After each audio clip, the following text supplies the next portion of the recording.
네, 증권사 최초로 한국 수출입 동향을 전해드립니다. 4월에 이어서 5월 두 번째 시간인데요. 4월에 어떤 수출입 동향을 보였는지 제 옆에 오재영 연구위원과 함께합니다. 안녕하세요.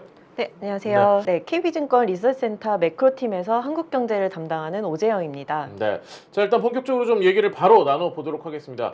4월 수출 어땠는지부터 좀 얘기를 해봐야 될 것 같아요. 네, 4월도 굉장히 견조한 실적을 보였습니다. 네. 전년 대비 수출이 41% 증가해서 2011년 1월 이후 가장 큰 폭의 증가를 보였습니다. 이게 수출 금액으로 봐도 512억 달러로 4월 기준 역대 최대 금액을 기록했고 네. 2개월 연속 500억 달러를 상회한 것입니다. 그래서 지난 2020년 4월 수출 감소의 기저효과를 감안하더라도 굉장히 견조한 실적이었다라고 평가할 수 있겠습니다. 작년 4월은 수출이 25.6% 감소를 했는데 네. 그거랑 상관없이 금액 자체가 지금 엄청 큰 거잖아요. 그죠? 그렇죠. 절대 기준으로 쳤을 때 역대 조사한 4월에선 가장 높은 네. 계절적 변화 감안했을 때도 굉장히 큰 수출액을 기록한 것 같고, 그럼 이번에 관전 포인트는 어땠을까요? 아무래도 늘 품목별 실적을 다 체크를 하는데 네. 특히 이번에는 이제 4월에 차량용 반도체 생산 차질로 인해서 네. 자동차 수출이 크게 줄었는지 그리고 최근에 이제 인디아에서 코로나19가 급격하게 늘고 있어서 네. 이러한 지역들로의 수출이 줄었는지를 좀 확인할 필요가 있었는데요.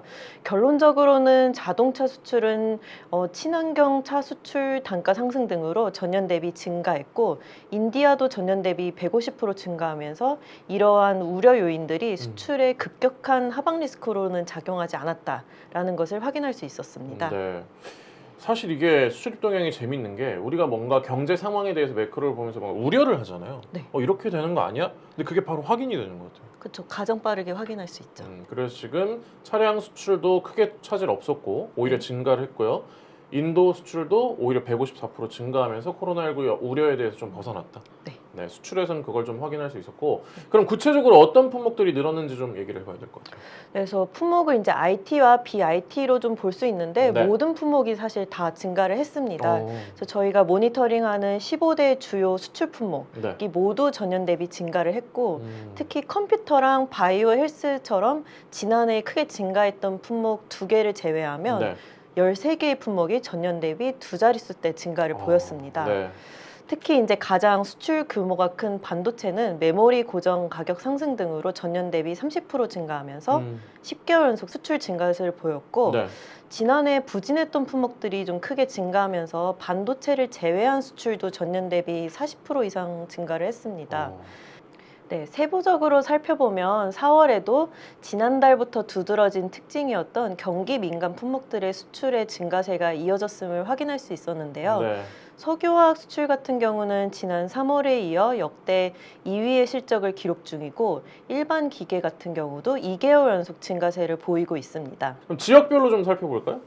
네, 지역도 9개의 지역이 모두 증가세를 보였습니다. 네. 특히 가장 중요한 중국, 미국, EU로의 수출이 모두 역대 4월 기준 최고치를 경신했고요. 일본과 중동으로의 수출도 각각 4개월 그리고 13개월 만에 증가로 전환했습니다. 그러면 중국, 미국, EU로는 지금 조사를 시작한 이래 4월에서 가장 많은 수치인 거예요? 네. 그럼 진짜 코로나 이런 거랑 상관도 없이 정말 수출이 좋은 거네 지금. 네, 지금 수출 굉장히 좋습니다. 그리고 일본하고 중동도 증가로 전환이 됐고. 네, 이제 여기도 증가하기 시작했다라고 보시면 될 것 같습니다. 자, 그럼 끝으로 2분기와 연말까지 전망도 좀 저희가 해봐야 될 것 같아요. 네, 그래서 2분기 이후에는 글로벌 경기 회복 속도가 좀 다소 완만해지면서 지난 하반기부터 이어진 수출 실적의 서프라이즈 발표는 일단락이 될 것으로 전망을 하고 있습니다. 네.